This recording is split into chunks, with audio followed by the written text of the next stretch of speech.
दीपावली के मौके पर पीएम मोदी हिमाचल प्रदेश के लेपचा पहुंचे। यहां पर वो सेना के जवानों के साथ दीपावली मनाएंगे और आपको ये भी बता दें कि पीएम मोदी इससे पहले भी कई बार सेना के जवानों के साथ दिवाली मना चुके हैं। हर बार का यही शेड्यूल रहता है पीएम मोदी का, जवानों के साथ ही वो अपनी दीपावली मनाते हैं, क्योंकि देश की रक्षा करने के लिए दीपावली के दिन भी, हर त्योहार के दिन जवान वहां पर तैनात रहते हैं और अपने परिवार वालों को छोड़कर पूरे देश की रक्षा करने के लिए, वहां पर अपना कर्तव्य निभाने के लिए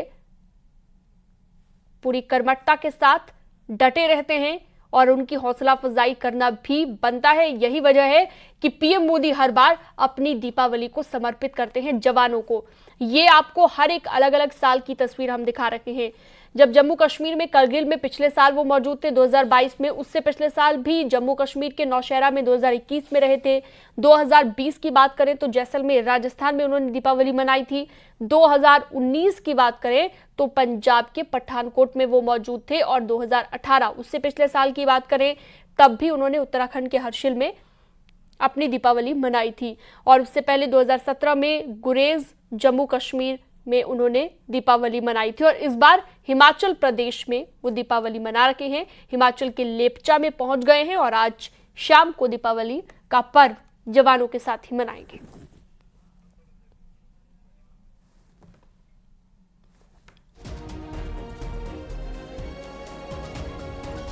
तो एक बार फिर से ये तस्वीरें आप देखिए, ये हिमाचल प्रदेश के लेपचा की तस्वीरें हैं जहां पर सेना के जवानों के साथ दीपावली आज मनाने वाले हैं देश के प्रधानमंत्री नरेंद्र मोदी। और आज शाम को दीपों का त्योहार, प्रकाश का त्योहार, रोशनी का त्योहार इन्हीं जवानों के साथ मनाएंगे।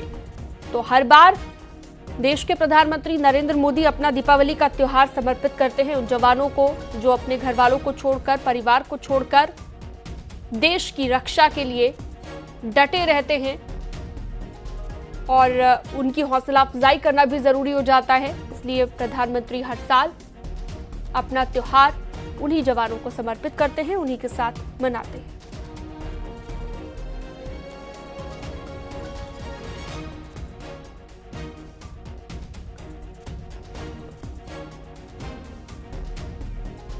तो ये तस्वीरें एक बार फिर से आप देखिए, हर एक अलग अलग साल की ये तस्वीर, जब अपने त्योहार को, दीपावली को पीएम मोदी ने जवानों के साथ मनाया है।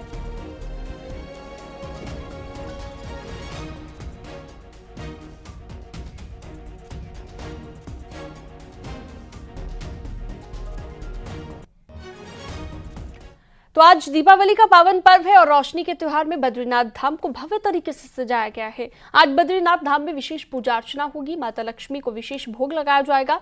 मंदिर के मुख्य पुजारी रावल और धर्माधिकारी भोग लगाएंगे और विशेष पूजा अर्चना करेंगे।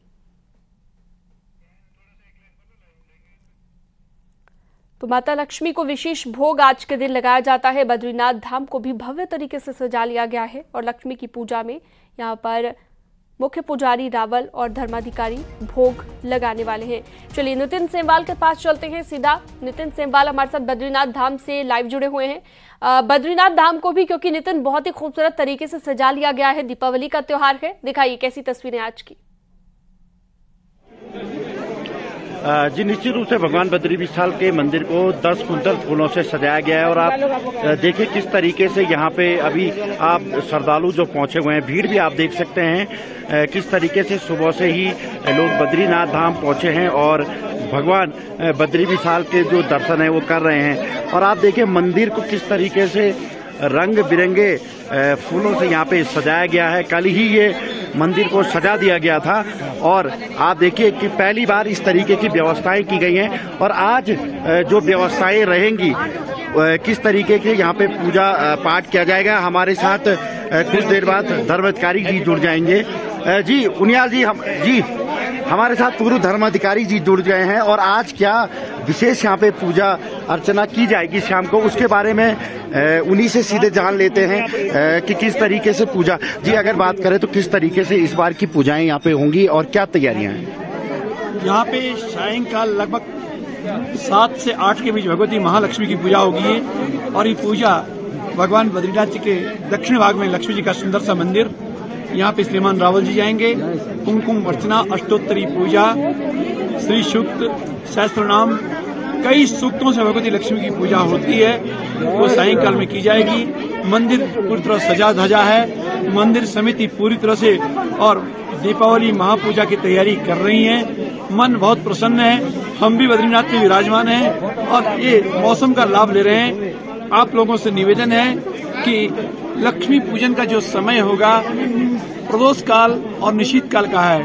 प्रदोष का समय लगभग 5:45 के आसपास आप पूजा प्रारंभ कर सकते हैं या फिर 8:20 से और रात्रि के 11 बजे तक आप पूजन कर लेवें। ये लगभग अमृत बेला होगी और इस चौघड़िया में आप पूजा कर लें। जय बद्री विशाल।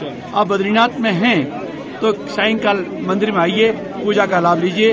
आपकी व्यवस्था मंदिर समिति पूरी तरह से कर रही है।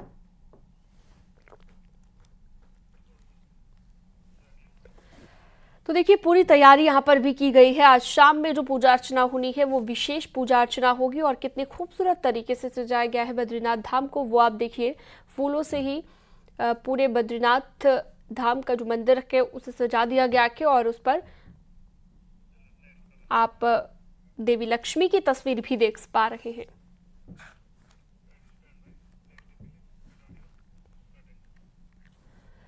सीएम पुष्कर सिंह धामी ने सभी प्रदेशवासियों को दीपावली की शुभकामनाएं दी है। सीएम धामी ने ट्विटर पर लिखा, समस्त प्रदेशवासियों को समृद्धि की देवी मां लक्ष्मी और विघ्नहर्ता भगवान गणेश जी के पूजन को समर्पित दीपावली के पावन पर्व की हार्दिक बधाई। ईश्वर से प्रार्थना है कि आप सभी का जीवन सुख समृद्धि और सौभाग्य से परिपूर्ण हो।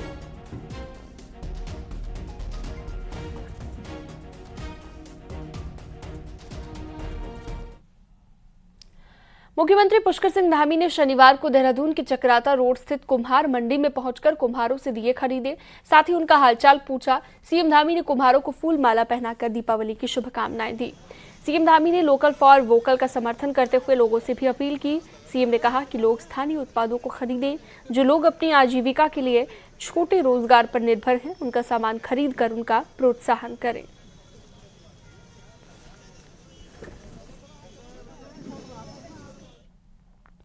मुख्यमंत्री पुष्कर सिंह धामी ने पूर्व मुख्यमंत्रियों से मुलाकात की और शुभकामनाएं दी। सीएम धामी ने पहले पूर्व सीएम और सांसद तीरथ सिंह रावत से भी मुलाकात की। साथ ही सीएम धामी ने पूर्व मुख्यमंत्री त्रिवेंद्र सिंह रावत को भी दीपावली की शुभकामनाएं दी। सीएम धामी दोनों ही सीएम के घर गए और वहां पहुंचकर मुलाकात की, दीपावली की शुभकामनाएं दी।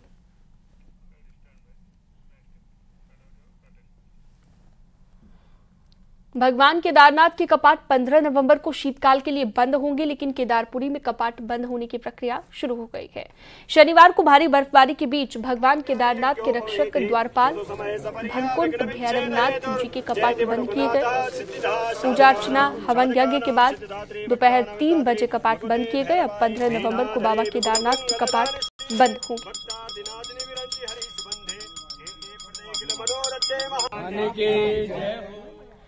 यूसीसी को लेकर बड़ी खबर है। उत्तराखंड में कुछ दिनों में ही यूसीसी लागू कर दिया जाएगा। यूसीसी के लिए बनाई गई कमेटी कुछ दिनों में ही सरकार को रिपोर्ट सौंप सकती है। वहीं उत्तराखंड सरकार विधानसभा का विशेष सत्र बुला सकती है। वहीं यूनिफॉर्म सिविल कोड को लेकर मुख्यमंत्री पुष्कर सिंह धामी ने बड़ा बयान दिया है। सीएम धामी ने कहा है कि जैसे ही ड्राफ्ट मिलेगा उसे लागू करने का काम शुरू किया जाएगा। वहीं सीएम धामी ने कहा कि ड्राफ्ट का इंतजार किया जा रहा है और जनता से किया वादा पूरा करेंगे। न्यूज 18 ने मुख्यमंत्री पुष्कर सिंह धामी से खास बातचीत की।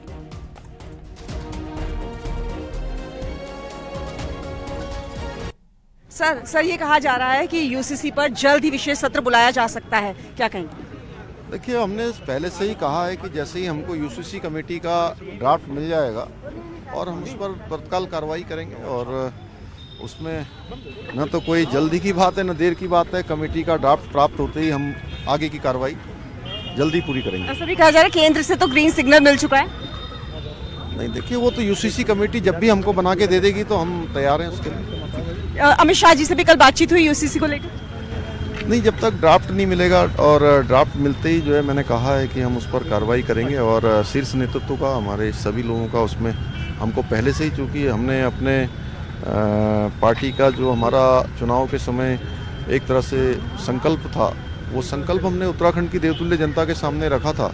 उत्तराखंड की देवतुल्य जनता ने उस पर मोहर लगाई थी। हमारा शीर्ष नेतृत्व भी उसके लिए हमको पहले ही अपना आशीर्वाद दे चुका है। शुक्रिया सर हमसे बातचीत करने के लिए। मुख्यमंत्री पुष्कर सिंह धामी को आप सुन रहे थे जो कहते हैं जैसे ही हमें ड्राफ्ट मिलेगा उसे हम लागू करने की दिशा में काम करेंगे, और साथ ही साथ उन्होंने ये भी कहा कि जनता से जो वादा किया है वो सभी वादे हम पूरे करेंगे। कैमरा पर्सन राकेश रावत के साथ न्यूज़ 18 के लिए देहरादून से Bharti Saklani union. Uniform civil code पर केंद्र के ग्रीन सिग्नल मिलने के संकेत है। चर्चा जोरों पर है कि सरकार अगले कुछ दिनों में ही विशेष सत्र बुलाकर यूसीसी और राज्य आंदोलनकारियों के मुद्दे को सदन में ला सकती है।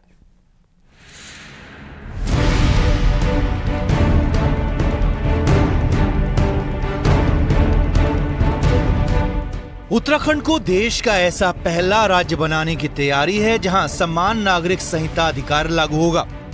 दिल्ली से लेकर देहरादून तक यूसीसी पर कई दौर की मीटिंग हो चुकी है, लेकिन अब खबर है कि सरकार दिवाली के बाद विशेष सेशन बुलाकर यूसीसी बिल को पारित करवाने की तैयारी में। सूत्रों के मुताबिक शुक्रवार को केंद्रीय गृह मंत्री अमित शाह ने भी यूसीसी पर मुख्यमंत्री धामी से बातचीत की है। देखिए, विधानसभा का सत्र विधानसभा अध्यक्ष जी जब भी आहूत करेंगे तो स्वाभाविक विषय रहते हैं कि सरकार द्वारा जो कार्य सदन के उपयोगी होते हैं और उस सदन पटल में लाया जाता है। निश्चित रूप से यूसीसी भी उसमें एक महत्वपूर्ण विषय है। विशेष सत्र बुलाने को लेकर सरकार में मंत्री मानते हैं कि कई बार मुख्यमंत्री धामी कह चुके हैं कि विशेष सत्र बुलाना पड़े तो बुलाया जाएगा और सरकार यूसीसी की पक्षधर है और इस पर जल्द फैसला लेंगे। इसके लिए अगर विशेष सत्र बनाना होगा वो भी बुलाया जाएगा, क्योंकि हमारी मंशा बिल्कुल साफ है। चुनाव से पहले माननीय मुख्यमंत्री जी ने घोषणा की थी कि हमारी सरकार आएगी जो यूसीसी लागू करेगी, तो भारतीय जनता पार्टी जो कहती है उसको करने में विश्वास। पिछले 2 साल से यूनिफॉर्म सिविल कोड पर सरकार की कवायद तेज है और अब कहा जा सकता है कि अब जल्दी यूसीसी पर तस्वीर साफ हो सकती है। न्यूज़ 18 के लिए देहरादून से भारती सकलानी की रिपोर्ट।